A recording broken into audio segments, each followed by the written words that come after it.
Hello everyone, welcome to a online solution. मैं हूं अशफाक। कैसे आप लोग?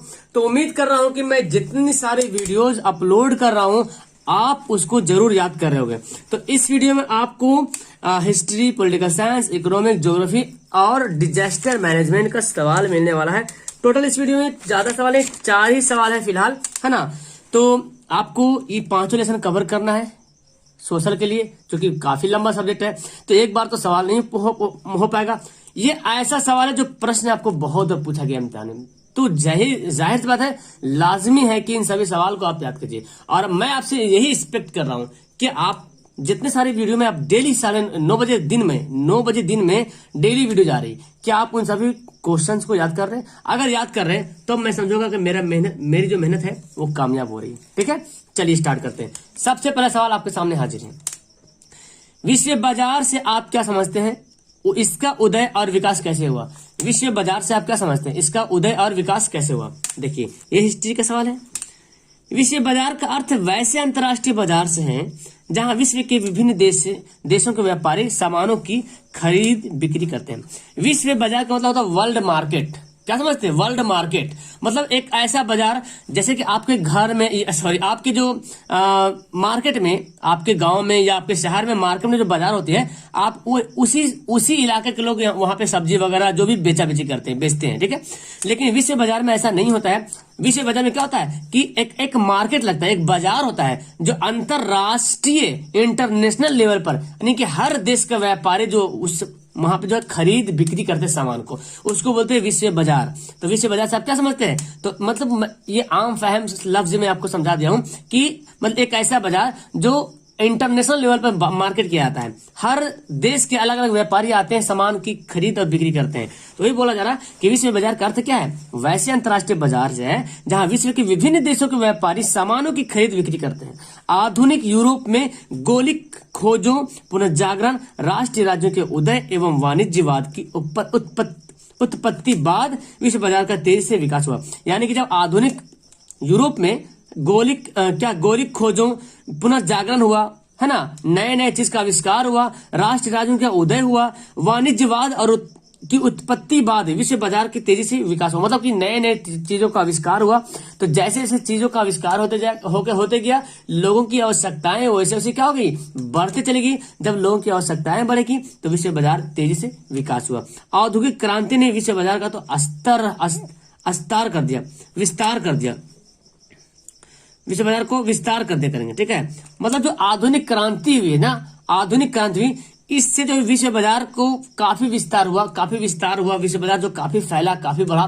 तो मतलब इसका मतलब यही समझना है कि विश्व बाजार का अर्थ है अंतर्राष्ट्रीय बाजार, जहां पे विश्व के विभिन्न देशों के व्यापारी आते हैं, सामान की खरीदारी बिक्री करते हैं। और कुछ यहाँ पे आपको आधुनिक यूरोप के बारे में यहाँ पे बताना है कि ये जब हुआ है, उदय हुआ है, तो उत्पत्ति के बाद विश्व बाजार का जो तेजी से रफ्तार हुआ। और आधुनिक क्रांति हो तो मत पूछिए, फिर तो और काफी तेजी से मतलब वृद्धि हुई है। ठीक है, अब मैं जो बता रहा हूं ये ध्यान देखें, ध्यान देने की जरूरत है। ये देखिए क्या सवाल है, बंधुआ मजदूर किसे कहते हैं? बहुत अच्छा सवाल है। बंधुआ मजदूर, है ना, सुनते भी होंगे बंधुआ मजदूर। बंधुआ मजदूर का मतलब क्या हुआ? जहां मजदूर अपना श्रम किसी खास व्यक्ति या संस्था को उसी की शेष पर बेचने के लिए बाध्य हो। मतलब क्या हो रहा, मतलब एक ऐसा मजदूर है, एक लेबर है जो अपनी जो मेहनत कर रहा है, जो श्रम कर रहा है ना, किसी खास व्यक्ति के लिए, मतलब कोई मालिक है उसके अंदर में मेहनत कर रहा, उसी की संस्था को उसी के शेष पर बेचने के लिए, मतलब जितना में वो मालिक लेने चाहिए उतने में बेच रहे, मतलब उसी के अंदर में काम कर रहे हैं। बंधुआ मजदूर मतलब किसी आदमी के अंदर में या किसी मालिक के अंदर में काम करना। ठीक है, उसको बोलते हैं बंधुआ मजदूर। वो मजदूर जो मजदूर अपना श्रम किसी खास व्यक्ति या संस्था को उसी की शेष पर बेचने के लिए बाध्य हो, मतलब मजबूर हो, बंधुआ मजदूर कहलाता है। उसकी मजदूरी नियोक्ता को इच्छा से निर्धारित होती है। अब देखो, उसकी मजदूरी कैसे मिलेगा? नियोक्ता की इच्छा से। जो नियुक्त करने वाला है, जो लेने वाला है, जितना मर्जी उतना नहीं होगा। बंधुआ मजदूर सुने होंगे आप कि बंधुआ मजदूर हो गया क्या? आप सुने होंगे किसी के दोस्त के यहाँ जाइए या तो किसी का काम कर दिए थोड़ा सा, तो घर वाले बोलेंगे बंधुआ मजदूर तुम हो गया क्या? मतलब कि उसकी बातों को मानना। जो आप जिसके यहाँ काम करे ना, वो जैसे बोले वैसे काम करना, काम ज्यादा करवाना, पैसा कम देना, मतलब जितना इच्छा, आपकी इच्छा नहीं चलेगा, वो आप आप वो अपना इच्छा चलाएगा। आप जाएंगे काम के लिए, मुझे 400 रुपया चाहिए एक दिन में, तो बोलेगा यार हम लेंगे 300 रुपया, तो आप बोलेगा क्या बंधुआ मजदूर समझ लिया हमको, ऐसे बोलते ना, बंधुआ मजदूर समझ लिया क्या कि जो हम 300 रुपया लेंगे। तो मतलब बंधुआ मजदूर मतलब एक ऐसा अपना मेहनत जो है, जो मेहनत कर रहे हैं वो किसी खास व्यक्ति के लिए कर रहे हैं, और उसका जितना सारा मजदूरी हो या कुछ भी हो उसकी इच्छा के अनुसार होगा, उसकी इच्छा के अनुसार आप कहीं नहीं जाइएगा। आप किसी के अंदर काम कर रहे हैं तो आपको उसी दायरे में रहना पड़ेगा, बाहर नहीं जाना पड़ेगा। कोई फैक्ट्री में काम कर रहे हैं तो आप इससे बाहर नहीं जा सकते हैं। तो अगर बाहर जाने से अगर मना कर रहा, आपको बाधित कर रहा, बाहर जाने नहीं दे रहा, तो आप बंधुआ मजदूर है, क्योंकि आपको यहाँ पे घुटन महसूस हो रही। एक ही जगह में कितना रहेगा, है ना, 200 रुपया एक दिन में दे रहा, देना चाहिए 300 रुपया दे रहा, 200 रुपया, तो एक बंधुआ मजदूर की तरह काम हो रहा, आपको बाहर भी जाने नहीं दे रहा। तो ये बंधुआ मतलब बंधा हुआ मजदूर, कहीं जाइएगा नहीं, ऐसे होता है। इसका एग्जाम्पल ऐसे भी ले सकते हैं, वह व्यक्ति जो लिए हुए ऋण को चुकाने के बदले ऋणदाता के लिए श्रम करता है। ये भी हो गया, मान लीजिए कि आप किसी से कर्ज लिए, ऋण लिए, ठीक है, अब उसको चुकाने के लिए आपके पास पैसा नहीं है, तो मालिक बोलेगा यार छोड़ो पैसा, आप मेरे पास आके काम कर दो। तो आप जब काम करने जाओगे तो बोलेगा ये काम करो, तो वो काम करो, तो वो काम करो, और आपको बोलेगा अभी एक कोना बाकी है, एक कोना हुआ है, 3 कोना पैसा बाकी है। मतलब अगर 1000 रुपया आपका बाकी है तो बोलेगा 200 रुपये तो काम ही हुआ, अभी तो 800 रुपये बाकी है, रोज कल भी आना करना, और जो काम करवाएगा वो अपना मर्जी, जो मर्जी सो करवाएगा, उसको बोलते हैं बंधुआ मजदूर। ऐसा में मतलब आप मजबूर है उसके सामने कि आप जो बोलेगा, क्योंकि आपको ऋणदाता के पास काम करना है, आपको ऋण, आप कर्जदार है, वहां पे ऋणी बने हुए हैं, आप कर्जा लिए, आपके पास पैसा नहीं कर्जा चुकाने के लिए। तो बहुत सारे गरीब व्यक्ति ऐसे होते हैं जो, और मजदूर, बहुत से मजदूर लोग होता है, जैसे किसान है ना, किसान से मुसीबत में पैसा ले लिया, चावल ले लिया ढेर सारा। अब मजदूर का काम क्या है, खेती करना, ये करना, या तो फिर खेत में काम करना, क्या बोलता है, मोरी होता है जो चावल वाला होता है, धान मोरी रोपना, ये सब। तो मतलब अब उससे कर्ज ले लिया, अब जब टाइम आया तो बोला कि पैसा तो बाकी है, तो काम करो आके, तो काम करेगा जाके, तो अब जितना मर्जी उतना कराएगा। आपका तो पैसा बाकी है, मान लीजिए 1000 बाकी है, तो बोलेगा 200 रुपये कम कर दो। अब दिन भर काम कराएगा, खड़ा ई करो रे, ई करो मंगलू, ई करो रे, ऐसे सब बोलेगा, है ना, मंगलू जुम्मन सब जो बोलेगा सब करवाएगा। तो उसको बोलते हैं बंधुआ मजदूर। समझ आ गया? चलिए अब जो मैं सवाल दिखा रहा हूँ, ये सवाल देखे आप। राष्ट्रीय आय क्या है, एकदम समझिए मजेदार से, ताकि दिमाग में घुस जाए, है ना। रटने की जरूरत नहीं, जितना अच्छे मैं समझा रहा हूँ ना, जितना अच्छे तरीके से मैं समझा रहा हूँ, रटने की जरूरत नहीं पड़ेगा। राष्ट्रीय आय, राष्ट्र मतलब क्या समझते हैं, देश, नेशन इनकम, नेशनल इनकम, ऐसे समझिए, नेशनल इनकम। राष्ट्रीय आय किसी देश की कुल आय है, मतलब किसी भी देश का कुल आय, जितना इनकम हो रहा देश में, किसी भी देश में जितना इनकम हो रहा उसको बोलते कुल आय। जो देश में उत्पादित सभी वस्तुओं एवं सेवाओं के बाजार मूल्य अथवा इनका उत्पादन करने वाले विभिन्न साधनों के आय की बराबर होते हैं।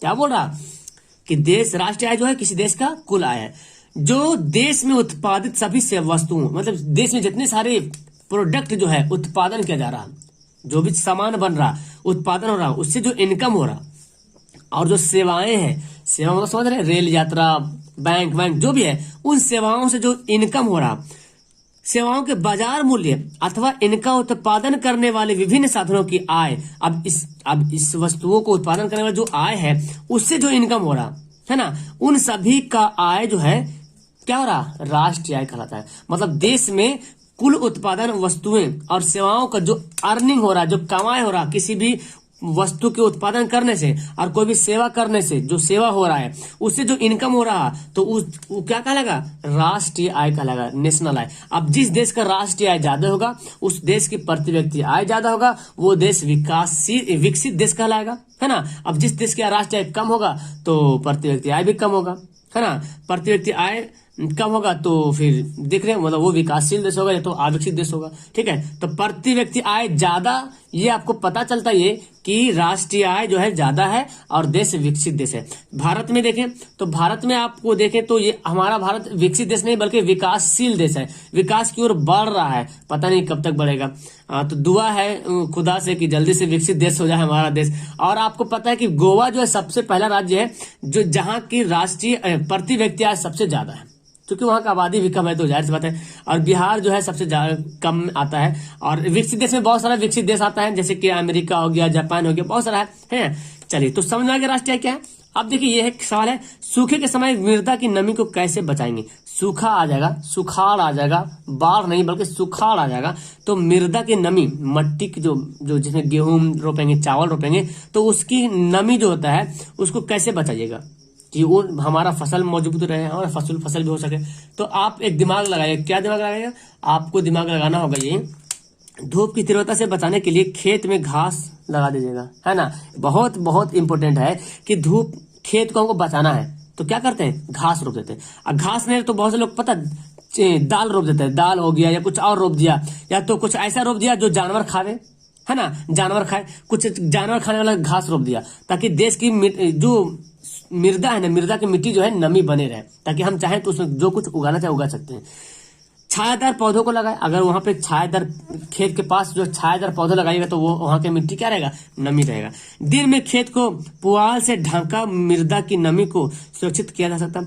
आप ज्यादा मतलब एडवांस चाहते हैं तो पुआल होता है जिसको नेवारी बोलते हैं, धान वाला होता है, कुट्टी वाला, है ना, लंबा वाला जो होता है, तो पुआल होता है ना, पुआल से ढक दीजिए। इतना तो कोई कम करता है, लेकिन ये ज्यादा करता है ना, खेत में घास वगैरह रोप देता है और छायादार पौधा लगाता है ताकि मिट्टी जो है नमी बना रहे। आप अक्सर देखेंगे जो अच्छे तरीके से किसान हो गए, वहां पे उसका खेत रहता है तो वहां पे छाया वगैरह पेड़ पौधा भी लगाता है ताकि उसका जो है ना मिट्टी मजबूत रहे। बहुत सारे किसान तो ऐसा करता है कि खेत में रोपा और मतलब साइड साइड में क्या बोलते हैं, एक दाल होता है, राहड़, राहड़ नाम का दाल सुने होंगे, राहड़, तो राहड़ वाला दाल लगाता है आरी आरी पे, राहड़ वाला दाल देखे होंगे, गांव में मिलता है राहड़ वाला दाल। इधर खेत है और खेत के पूरा आरी है, वैसे खेत है ना, ये खेत है, खेत में आरी लगा हुआ, आरी, राहड़ के यहाँ पे पौधा लगा दिया, राहड़ का पौधा, ठीक है।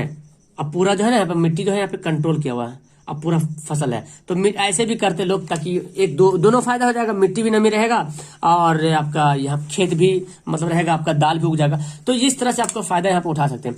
मेरे ख्याल से आप अब तक मैं जो भी आपको समझाया हूँ वो अच्छे तरीके से समझ में आ गया होगा, है ना। क्या कहते हैं इसके बारे में, क्या आपको समझ में आया, अच्छा लगा पढ़ने में, मजा आया, इस तरह के क्वेश्चन और चाहिए आपको तो चलो लाइक कर दीजिए और मुझे कमेंट जरूर कीजिए कि आपको कैसा लगा, अपना राय जरूर। आप जब कमेंट करते हैं ना तो मेरा दिल बाग बाग हो जाता है, बोले यार वाह, लगता है कि मैं कुछ आपको पढ़ाया हूँ। ठीक है, चलो ठीक है, वीडियो को लास्ट करता हूँ। That's all, thank you everyone, bye.